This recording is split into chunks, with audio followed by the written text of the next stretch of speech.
శూర్పణఖ రావణుడిని అడుగుతుంది, ఒక మామూలు మానవుడిని చూసి భయపడుతున్నావా రావణ అని. రావణుడు ఏమంటాడో తెలుసా? రాముడు మామూలు మానవుడు కాదు శూర్పణఖ. నాకు శివుడు అంత పెద్ద వరాలు ఎందుకు ఇచ్చాడో ఇప్పుడు అర్థమైంది. శివుడు వరాలు ఇచ్చాక శ్రీ మహావిష్ణువు వస్తాడు అని. మామూలు మానవుడు అయితే 21,000 కేజీ బరువు ఉన్న ధనసుని ఎలా విరిచాడు? మామూలు మానవుడు అయితే 14,000 రాక్షసుల్ని 14 నిమిషాల్లో ఎలా చంపాడు? ప్రపంచాన్ని గెలిచిన పరశురాముడు శ్రీరాముడికి ఎందుకు భయపడ్డాడు? శ్రీరాముడు మామూలు మానవుడు కాదు, ఇంకేదో ఉంది. అప్పుడు హనుమంతుడు ఏమంటాడో తెలుసా? నీకు విష్ణువు గుర్తుకున్నాడు కదా, దేవుడు భూమి మీద మానవుడిగా పుట్టిన అవతారం ఇది. నువ్వు ధర్మం వైపు ఉంటే ఏం జరుగుతుందో అని చెప్పే కథ ఇది. ఎప్పటికైనా ధర్మమే గెలుస్తుంది అని చెప్పే కదా. ఇది నా శ్రీరాముడి కదా. గర్ల్స్ కి ఏజ్ 15 to 28 అయితే కొంచెం జాగ్రత్తగా ఉండండి. ఎందుకో నేను చెప్తా వినండి. ఈ ఏజ్ గ్రూప్ లో ఉన్న గర్ల్స్ ని టార్గెట్ చేసి ట్రాప్ చేస్తున్నారు. మోస్ట్లీ పీజీ అండ్ హాస్టల్స్ లో ఉన్న అమ్మాయిలని. లేట్ నైట్ వర్క్ నుండి రిటర్న్ పీజీకి వస్తున్న గర్ల్స్ ని టార్గెట్ చేస్తున్నారు. వాళ్ళ ప్లాన్ ఏంటంటే లేట్ నైట్ గర్ల్ వర్క్ చేసుకుని రిటర్న్ పీజీకి వస్తున్నప్పుడు రోడ్ పైన ఒక చిన్న పాప ఏడుస్తున్నట్టుగా కనిపిస్తుంది. ఆ అమ్మాయి వెళ్ళి ఏమైందని అడిగితే ఆ పాప మా అమ్మ నాన్న తప్పిపోయారు, నేను చెప్పిన అడ్రస్ లో నన్ను డ్రాప్ చేస్తావా అని ఆ పాప అడుగుతుంది. పాపం అని ఆ పాపని మీరు ఆ అడ్రస్ లో డ్రాప్ చేస్తే ఆ అడ్రస్ దగ్గర రేపిస్టులు, ఉమెన్ ట్రాఫికింగ్ చేసే వాళ్ళు అక్కడ మీ కోసం వెయిట్ చేస్తూ ఉంటారు. సో ఇలాంటి సిచ్యువేషన్ లో మీరు ఏం చేయాలంటే ఆ పాపని తీసుకుని దగ్గరలో ఉన్న పోలీస్ స్టేషన్ లో చెప్పి ఆ పాపని వాళ్ళకి వదిలేసి మీరు రావాలి. వరల్డ్ లోనే బెస్ట్ స్ట్రీమర్ ఐషోస్పీడ్. తన సాడ్ లైఫ్ స్టోరీ గురించి మీకు తెలుసా? IShowSpeed original name Darren Jackson Watkins. January 21, 2005 US లో పుట్టాడు. ఐషోస్పీడ్ చూడడానికి బ్లాక్ గా ఉండడం వల్ల అందరూ అవాయిడ్ చేసేవాళ్ళు. ఇంకా ఎవరు తనతో మాట్లాడే వాళ్ళు కాదు. ఐషోస్పీడ్ కూర్చోడానికి కూడా ఎవరు ప్లేస్ ఇచ్చేవాళ్ళు కాదు. తను ఒక్కడే సపరేట్ గా కూర్చునేవాడు. 2020 కోవిడ్ టైంలో ఐషోస్పీడ్ స్కూల్ మానేసి తన యూట్యూబ్ ఛానల్ స్టార్ట్ చేశాడు. ఫస్ట్ మంత్ మొత్తం కలిపి ఓన్లీ 1 వ్యూ వచ్చింది. సెకండ్ మంత్ లో 20 వ్యూస్ వచ్చాయి. థర్డ్ మంత్ లో 45 వ్యూస్ వచ్చాయి. ఇది చూసిన ఐషోస్పీడ్ మదర్ ఇదంతా ఆపేసేయి, లేకపోతే నేను ఇంట్లో నుండి వెళ్ళిపోతా అని చెప్పింది. ఇది చూసి నేనే వెళ్ళిపోతా అని ఇంట్లో నుండి వెళ్ళిపోయాడు ఐషోస్పీడ్. బట్ తన ఫాదర్ ఐషోస్పీడ్ మీద నమ్మకంతో తనకి సపోర్ట్ చేశాడు. ఇంకా డైలీ తన యూట్యూబ్ లో డైలీ వీడియోస్ చేయడం స్టార్ట్ చేశాడు. 2024 లో world best streamer of the year IShowSpeed win అయ్యాడు. తనకి బాగా ఇన్స్పిరేషన్ అయిన రొనాల్డోని మీట్ అయ్యాడు. స్కూల్లో అందరూ అవాయిడ్ చేస్తే అలాన్ గా కూర్చున్న ఐషోస్పీడ్ ఈ రోజు తనని మీట్ అవ్వడానికి లాక్స్ ఆఫ్ ఫ్యాన్స్ వస్తున్నారు. లైఫ్ లో సక్సెస్ అవ్వాలంటే ఫస్ట్ నిన్ను నువ్వు నమ్మాలి, తర్వాత ఈ ప్రపంచమే నిన్ను నమ్ముతుంది నువ్వు ఒక సక్సెస్ఫుల్ పర్సన్ వి అని. అసలు బ్లాక్ హోల్ అంటే ఏంటి? కాలాన్ని మింగేసే ఒక శక్తి. సన్ అనేది తనలో ఉన్న రేడియేషనల్ ఎనర్జీతో రన్ అవుతుంది. స్టార్స్ అనేవి హిలీనియం ఎనర్జీతో రన్ అవుతుంది. అయితే స్టార్స్ లో హిలీనియం ఎనర్జీ అయిపోయినప్పుడు ఒకసారిగా ఆ స్టార్స్ అనేవి కుషించిపోతాయి. సన్ లో కూడా ఎనర్జీ అయిపోయినప్పుడు సన్ లో గ్రావిటీ కారణంగా ఆ సన్ కూడా కుషించిపోతాడు. ఇలా ఎనార్మస్ గ్రావిటీ అనేది ఒక చిన్న ప్లేస్ లో కన్సన్ట్రేట్ అవ్వడం వల్ల అక్కడ బ్లాక్ హోల్ అనేది క్రియేట్ అవుతుంది. ఒక క్రికెట్ బాల్ సైజ్ అంత బ్లాక్ హోల్ మన ఎర్త్ కి దగ్గరగా వస్తే ఈ ఎర్త్ అనేది ముక్కలు ముక్కలుగా అయిపోతుంది. ఒక బ్లాక్ హోల్ కి అంత గ్రావిటీ పవర్ ఉంటుంది. మనకి దగ్గరలో ఉన్నవన్నీ అది లాగేసుకుంటుంది. ఇలా బ్లాక్ హోల్ కాలాన్ని మింగేస్తూ వెళ్తుంది.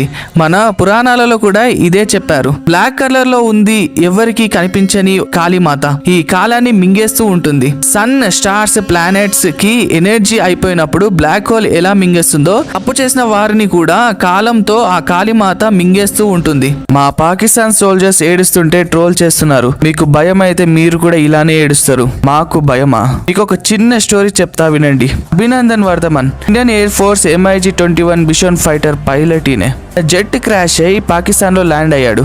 మోర్ దెన్ 300+ పాకిస్తాన్ ఆర్మీ వచ్చి అభినందన్ ని రౌండ్ అప్ చేశారు. 3 days అభినందన్ సార్ ని టార్చర్ చేసి ఇండియా సీక్రెట్స్ చెప్పమన్నారు. దానికి అభినందన్ సార్ నో చెప్పారు. 3rd day రోజు చంపేస్తామని భయపెడితే స్మైల్ ఇచ్చి చంపేసుకో అని చెప్పారు. మోడీ గారు పాకిస్తాన్ కి ఇంకో 1 day లో అభినందన్ రిలీజ్ చేయకపోతే వార్ స్టార్ట్ అవుతుంది అని వార్నింగ్ ఇస్తే భయపడి next day morning Abhinandan sir release చేసిన మీరు మాకు భయం గురించి చెప్తున్నారా? వార్ స్టార్ట్ అవ్వకముందే భయపడి ఏడ్చిన మీ ఆర్మీ ఎక్కడ? చావు కల ముందు పెట్టుకొని స్మైల్ ఇచ్చిన మా ఆర్మీ ఎక్కడ?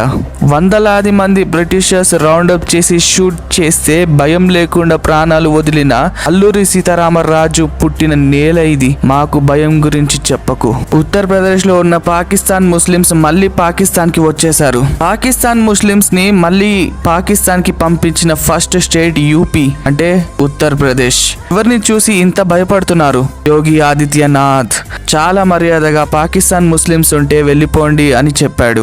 లేకపోతే బుల్డోజర్ తో ఆన్సర్ ఇస్తా అని చెప్పాడు. యూపీలో ఆ బుల్డోజర్ కి పెద్ద హిస్టరీ ఉంది. పాకిస్తాన్ ముస్లిమ్స్ కి 2 days టైం ఇస్తున్నా మొత్తం క్లియర్ అవ్వాలి, లేకపోతే 3rd day బుల్డోజర్ మీ ఇంటి దగ్గర ఉంటుంది అని చెప్పాడు.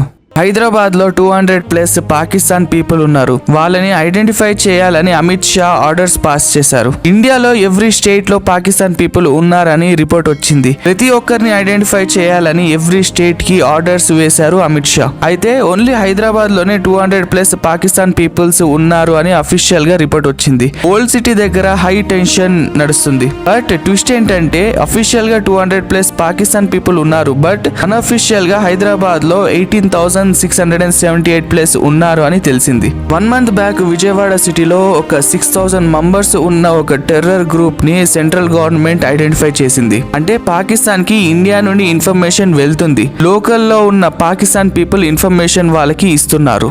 Breaking news, Pahalgam attack war మధ్యలోకి లారెన్స్ బిష్నాయ్ ఎంట్రీ అయ్యారు. లారెన్స్ బిష్నాయ్ గ్యాంగ్ ఎస్టర్డే ఒక ట్వీట్ వేశారు. హఫీజ్ సయీద్ ని చంపేస్తామని ట్వీట్ వేశారు. Hafiz Saeed most wanted terrorist. Pahalgam లో జరిగిన అటాక్ ని ప్లాన్ చేసింది ఈ హఫీజ్ సయీదే. అయితే ఈ టెర్రరిస్ట్ కి ఇంకా జమ్మూ కాశ్మీర్ లోనే ఉన్నారు అని వాళ్ళని ఈ అటాక్ ని ప్లాన్ చేసిన హఫీజ్ సయీద్ ని చంపేస్తాం లారెన్స్ బిష్నాయ్ గ్యాంగ్ ట్వీట్ వేసింది. లారెన్స్ బిష్నాయ్ ప్రెసెంట్ జైల్లో ఉన్నా కూడా more than 700+ ప్రొఫెషనల్ షూటర్స్ ని మెయింటైన్ చేస్తున్నాడు. లారెన్స్ బిష్నాయ్ ఎంత డేంజర్ అంటే బాలీవుడ్ బాద్షా అని చెప్పుకునే సల్మాన్ ఖాన్ ని భయపెట్టి పర్సన్ ఈ లారెన్స్ బిష్నాయ్. మా జింకని చంపాడు అని సల్మాన్ ఖాన్ కి చావు అంటే ఏంటో చూపించిన, మరి మా ఇండియన్స్ ని చంపినందుకు నిన్ను ఏం చేస్తానో మీ ఇమాజినేషన్ కే వదిలేస్తున్నా.